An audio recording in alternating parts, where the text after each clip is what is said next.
masala. MDH.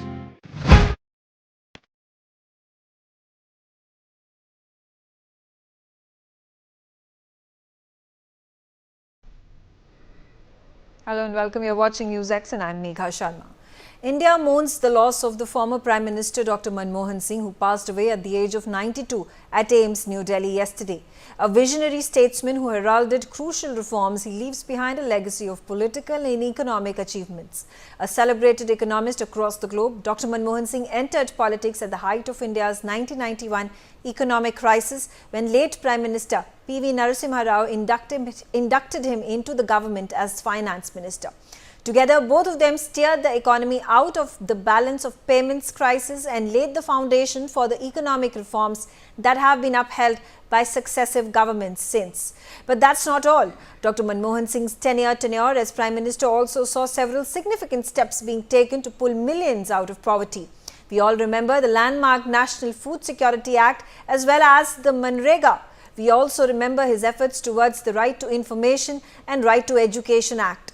But that's not all. He also made the West accept the third world nuclear-armed nation as an ally, improved ties with China, Japan and Bangladesh, and played a pivotal role towards the establishment of the International Day of Non-Violence that is celebrated every year on 2nd October. Let's start our conversation. Dr. Jayjeet Bhattacharya on the telecast with me. Dr. Bhattacharya, when we talk about economic reform and foreign policy, they are closely linked. And when there were these strong reforms that were made by the finance minister in 1991, Dr. Manmohan Singh, to bring about FDI to the tune of 51%, to ensure that export subsidies are not provided, to remove license Raj, which also helped in bringing more countries to more investments to enter into India, to making SEBI a regulatory authority.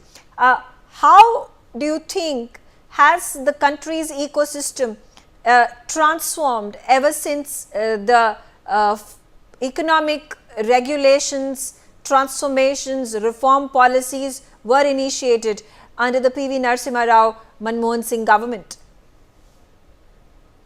Undoubtedly, what was the steps that were taken in 1991 laid the foundation of the growth of India. And as we speak today, not only are we the fifth largest economy in the world, and 10 years ago we were about the 12th largest economy in the world, we are perhaps the fourth largest by now. We have beaten Japan as we speak in terms of our economic size.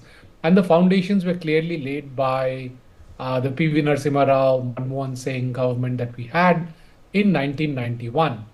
Obviously, we had reached a stage of severe economic and fiscal duress. We had to obviously give away our gold in order to secure the loans that we needed. But those tough steps, those tough political decisions were taken. And by the way, 1991 was not the only crisis that we had under the leadership of Manmohan Singh. We also had the 2008 global crisis, where he was the prime minister at that point in time. And again, we definitely managed to come out of that situation with very little scars on us. In fact, that was the time that Manmohan Singh came out with high frequency indicators to not just see the state of the economy, but also to see the state of jobs. And he appeared to be very, very focused on jobs and job creation.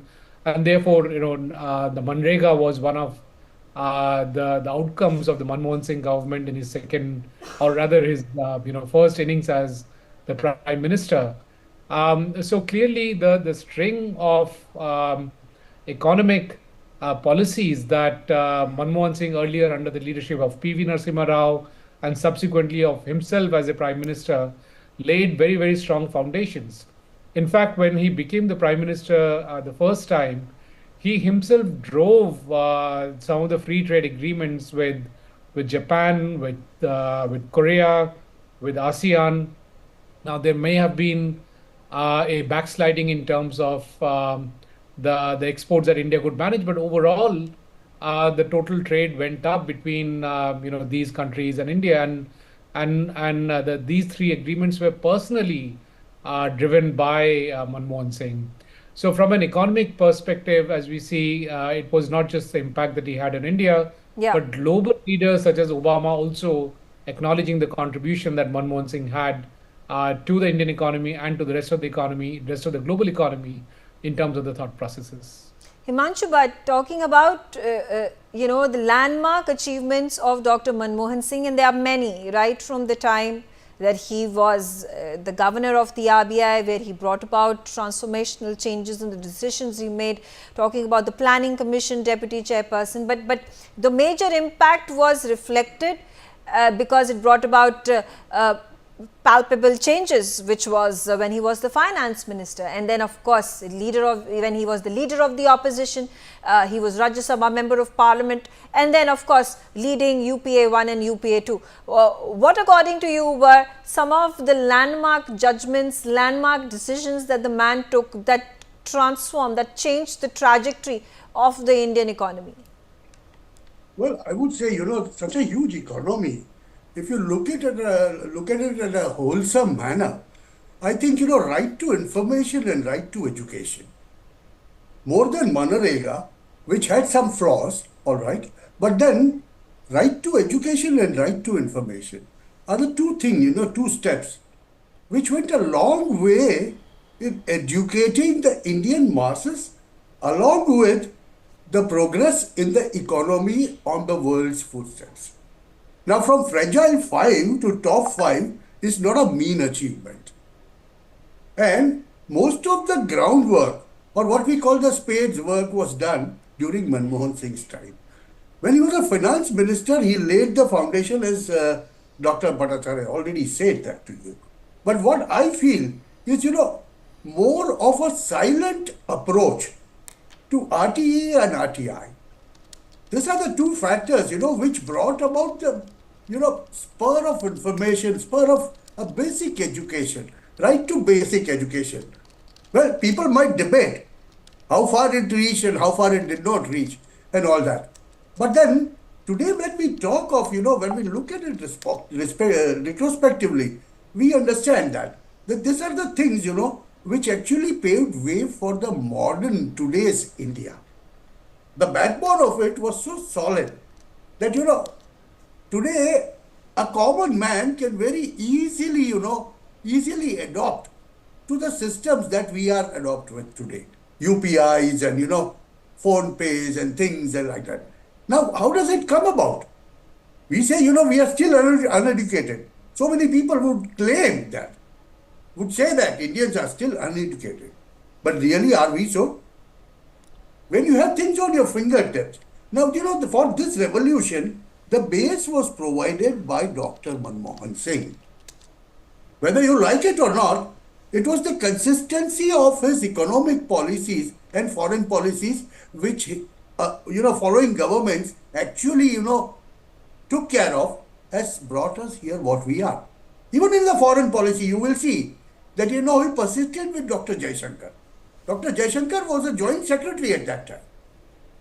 So when you look at it, at that, the progression of joint secretary to principal secretary and then to his induction in the cabinet, and the pursuit of the foreign policy, which was basically made and substantiated and changed according to the needs of Bharat.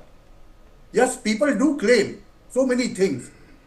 I'm not the one, who is going to advocate everything what he said.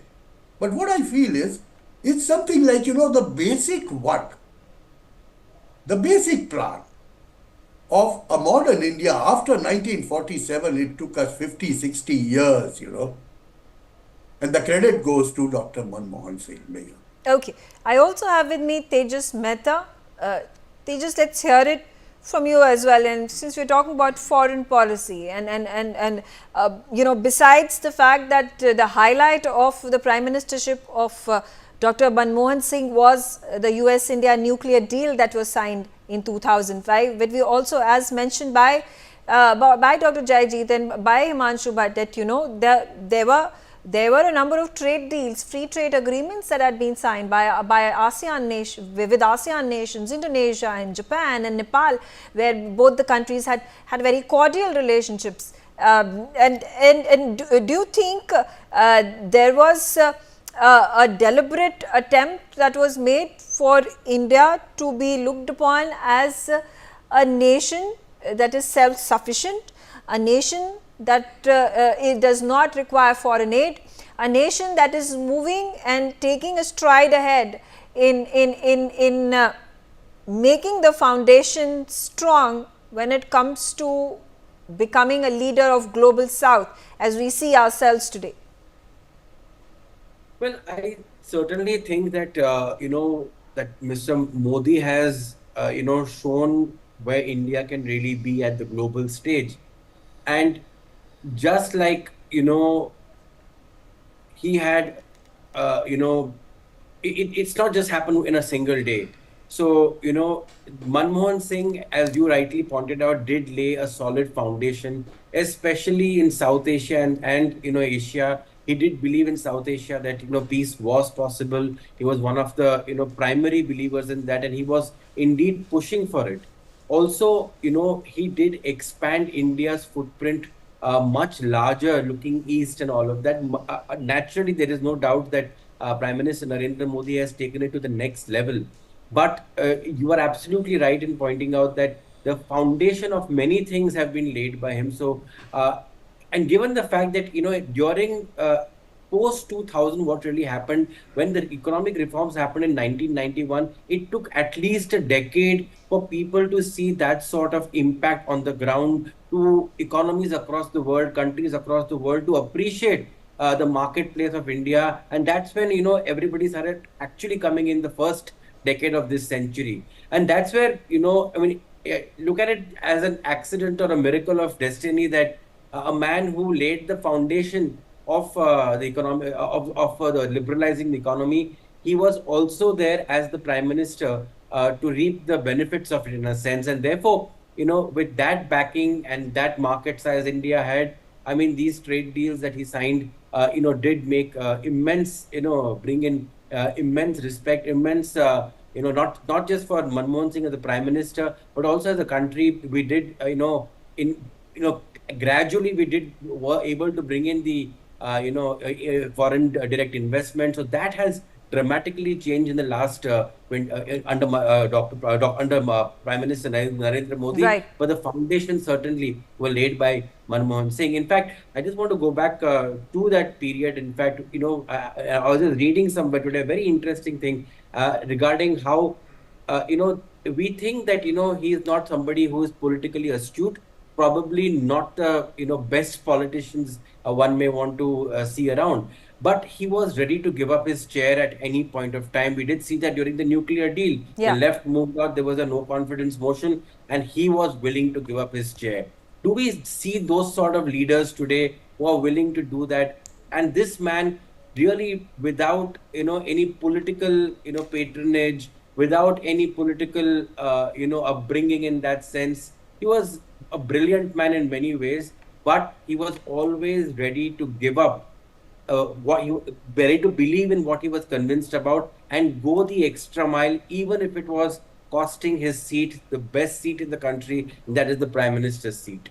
Okay, Jayajit, I'm going to again come back to you and talking about how India projected itself, or rather how Dr. Manmohan Singh wanted India to be projected across the globe, and this was in, I mean, I just mentioned this incident that took place. This was unfortunately the 2004 calamity, the tsunami that hit the country and the region, particularly in Southeast Asia, and there was a decision, a categorically made decision that India would not seek external help. It will not be seeking help from the IMF and the World Bank or other countries, but it would project itself as a nation that's self-sufficient, and that's why I reiterate that point. And not just being self-sufficient, but a country that also supports its neighbors, which are ill-equipped to handle this calamity. And therefore, there would be financial aid, humanitarian aid that would then go out from India to all these neighboring countries that were that were fighting the tsunami crisis as well. So, do you think again, and again taking, if you take a look at how the Modi government is,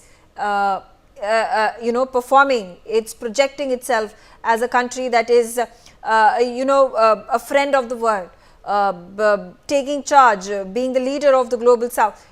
Do you think there are similarities that can be seen in the way Dr. Manmohan Singh wanted to project the country on the global sphere versus where we stand today? I think these were different eras, different compulsions, different frameworks that they were operating in.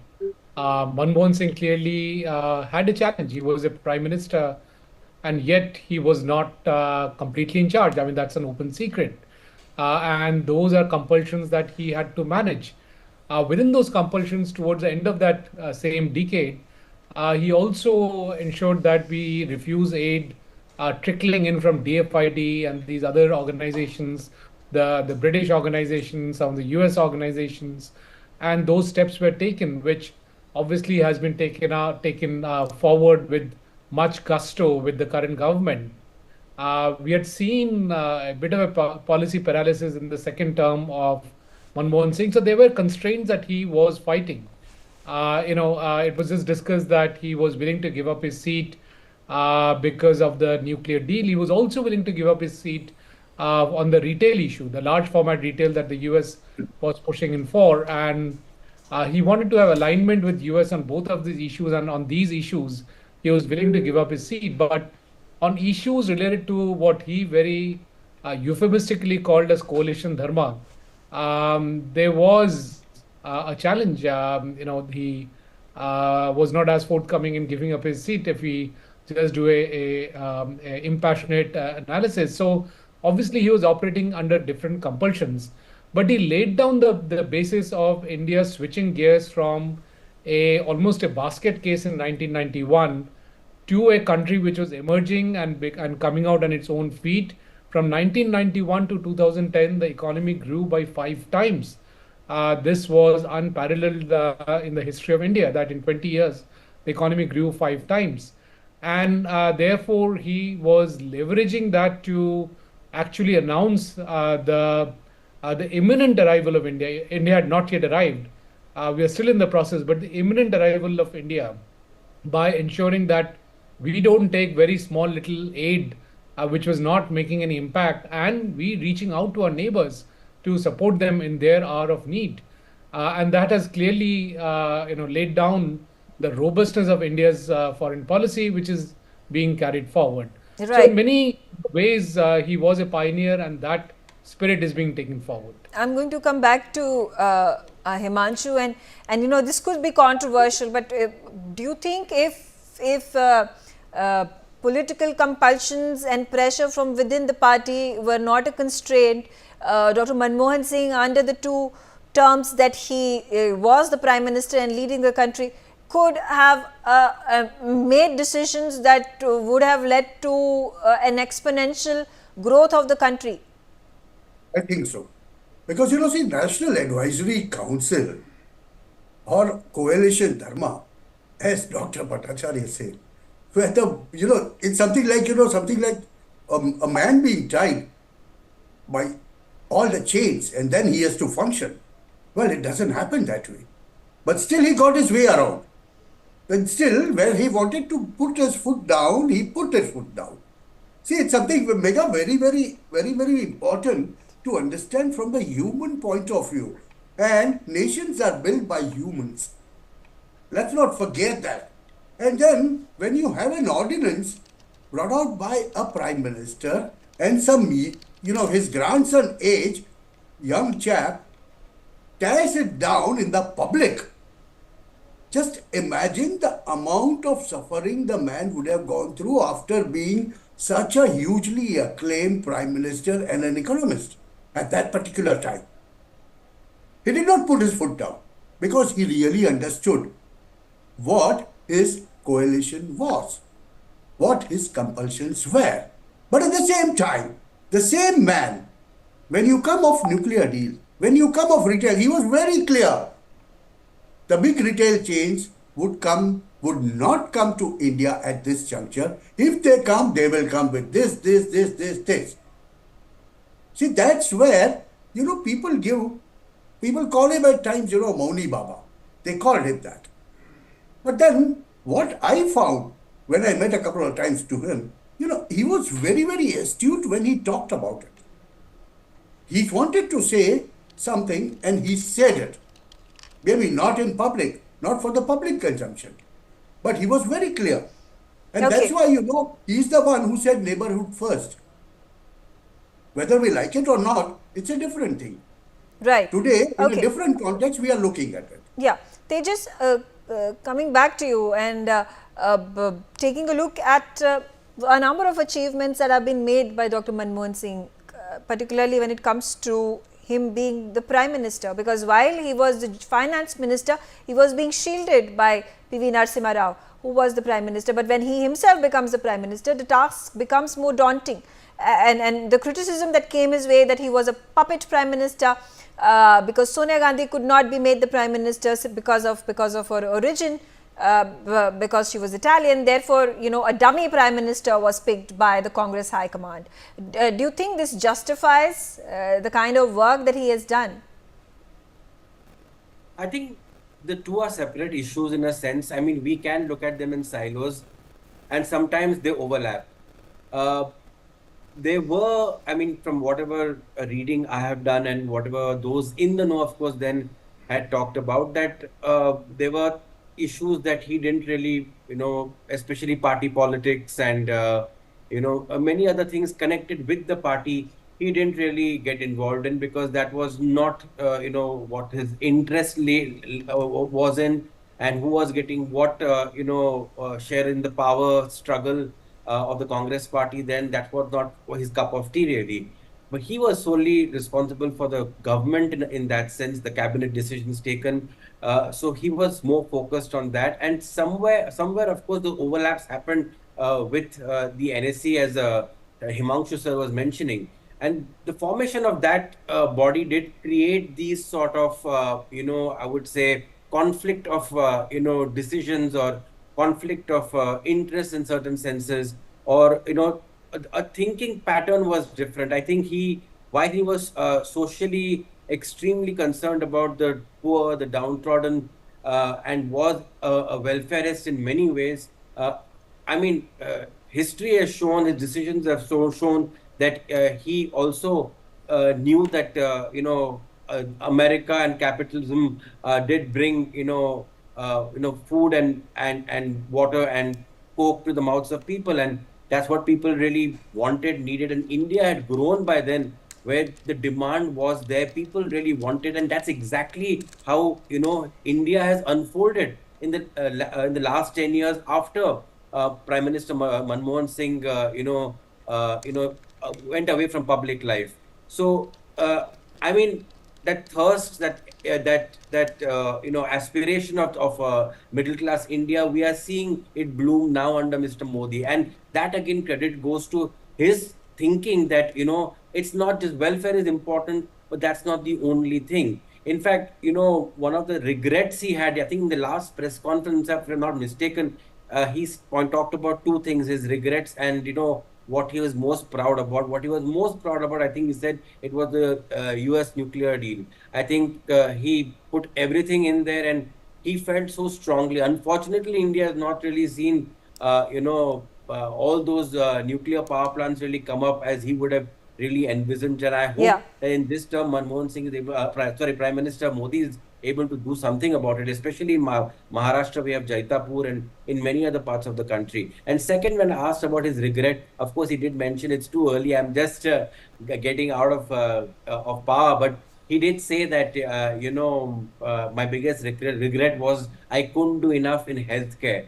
So that was something, again, his welfarist, background, his, where he came from. But remember, it was very difficult in his era for many economists, for many others who were, absolutely entwined in the, left economic policy thinking, and they weren't willing to really compromise. Yeah, But there were few yes. like Mr. Manmohan Singh and maybe a few others who really thought India had much more to give its people and to the world.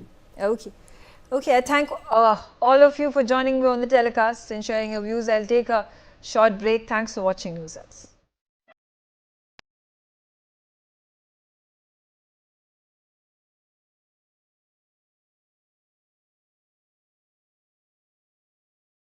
को powered by policybazaar.com। Her family होगी insured. MDH की देगी मिर्च, देगी मिर्च का तड़का, अंग अंग फड़का। MDH की